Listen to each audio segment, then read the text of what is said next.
Hola, buenos días. Siguiendo a la primera lectura de hoy, que es de la carta del apóstol San Pablo a los Romanos, me gustaría abordar un tema que es siempre fundamental y que a veces no se entiende bien en labios de San Pablo, que es la justificación. ¿Qué significa eso de la justificación por la fe? Y voy a tratar de explicarlo a raíz de las lecturas tanto de hoy como de mañana en las meditaciones. Mirad, San Pablo, hasta el capítulo 3 de la carta a los Romanos, ha descrito al hombre bajo el régimen del pecado.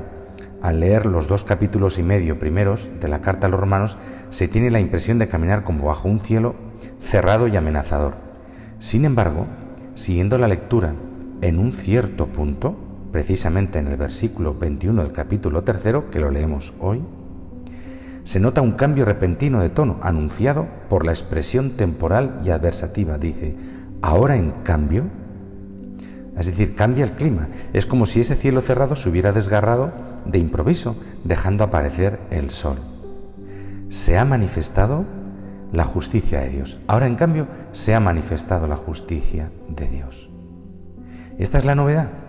No son los hombres quienes de improviso han cambiado su vida y costumbres poniéndose a hacer el bien. No, la novedad es que Dios ha actuado y su acción ha llevado a plenitud los tiempos.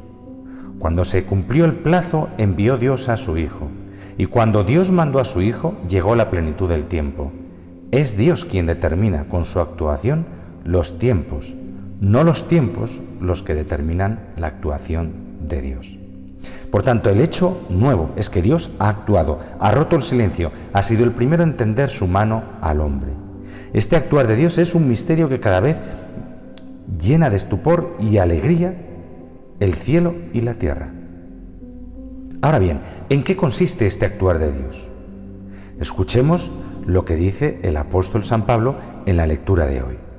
Dice así, pues todos pecaron y están privados de la gloria de Dios y son justificados gratuitamente por su gracia mediante la redención realizada en Cristo Jesús.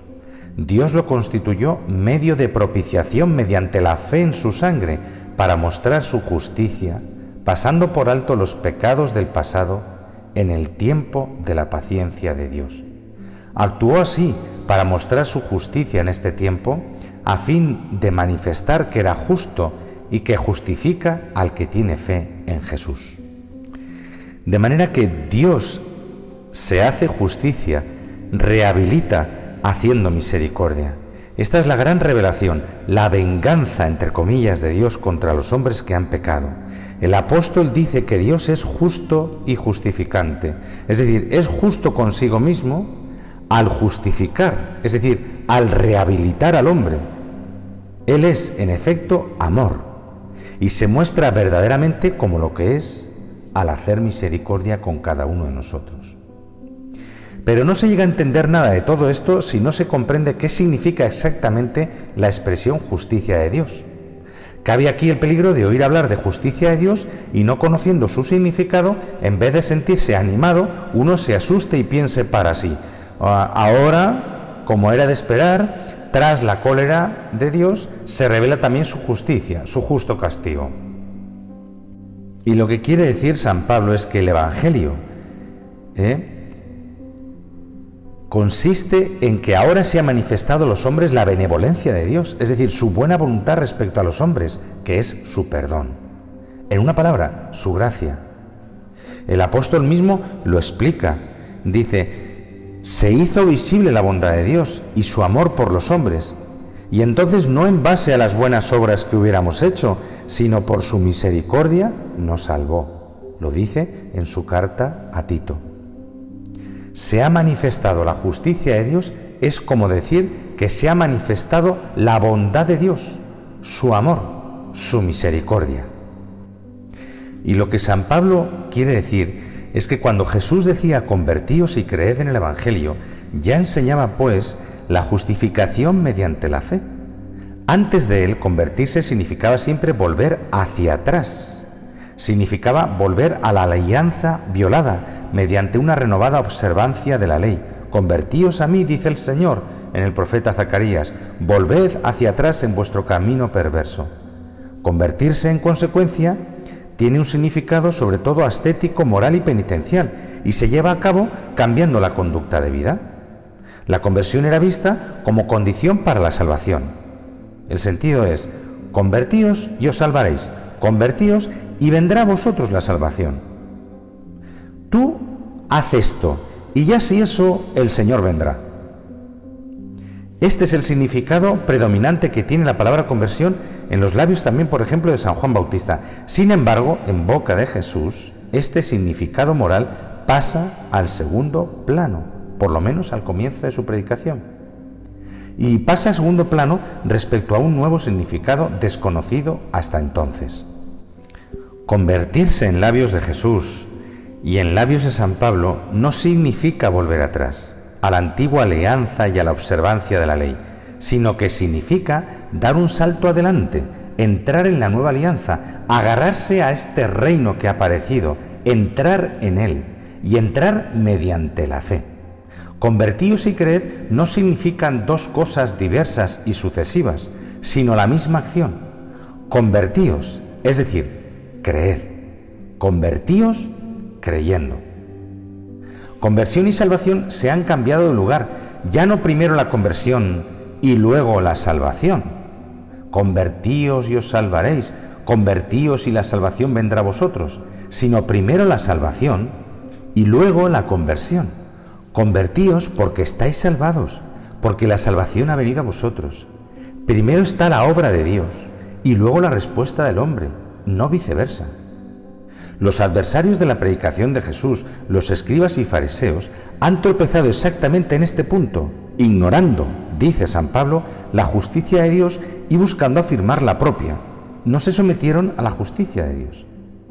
Ha sido Dios quien ha tomado la iniciativa de la salvación, ha hecho llegar su reino.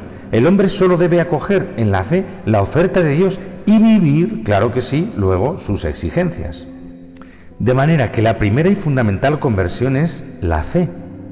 Por ella se entra en la sala del reino.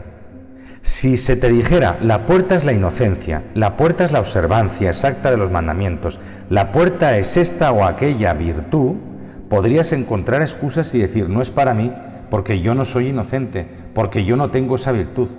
Pero se te está diciendo, la puerta es la fe. Cree, elige creer. Y esta posibilidad no es demasiado elevada para ti, ni demasiado lejana, no proviene de ultramar. Por el contrario, está la palabra a tu alcance, en tus labios y en tu corazón. Es decir, la fe que proclamamos.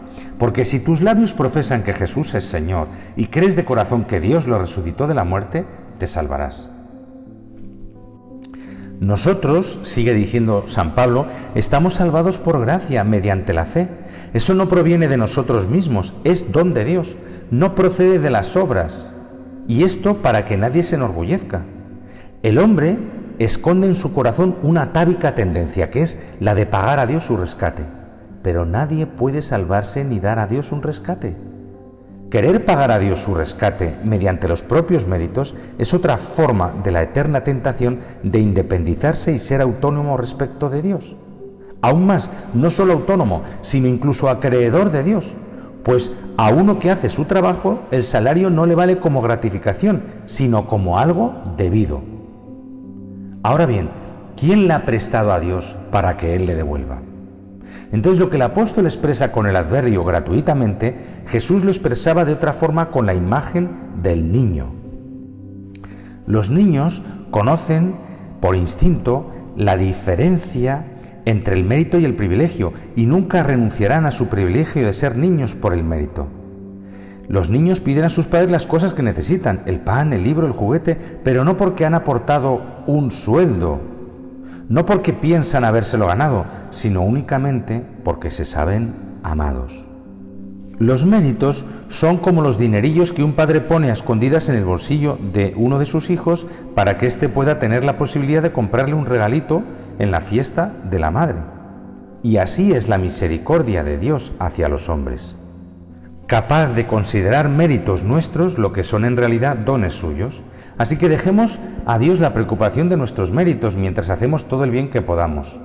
Dios, dice la Escritura, echa sobre sus espaldas todos nuestros pecados. Nosotros echemos a nuestras espaldas todos nuestros méritos. Dios carga sobre sus espaldas nuestros pecados y, sin embargo, tiene ante sí todas nuestras buenas obras, incluido el vaso de agua dado a un pobre. Nosotros carguemos sobre nuestras espaldas todas nuestras buenas obras y tengamos ante nosotros, ante nuestros ojos, nuestros pecados. Cuanto más tenemos nosotros ante nuestros ojos nuestros pecados, tanto más Dios se los carga a sus espaldas. Cuanto más cargamos nosotros sobre nuestras espaldas nuestras buenas obras, tanto más las tiene presente Dios ante sus ojos. Mañana completo esta meditación de estos 2 días de la carta del apóstol San Pablo a los Romanos. Perdonad que me alargue, pero es importante explicarlo bien.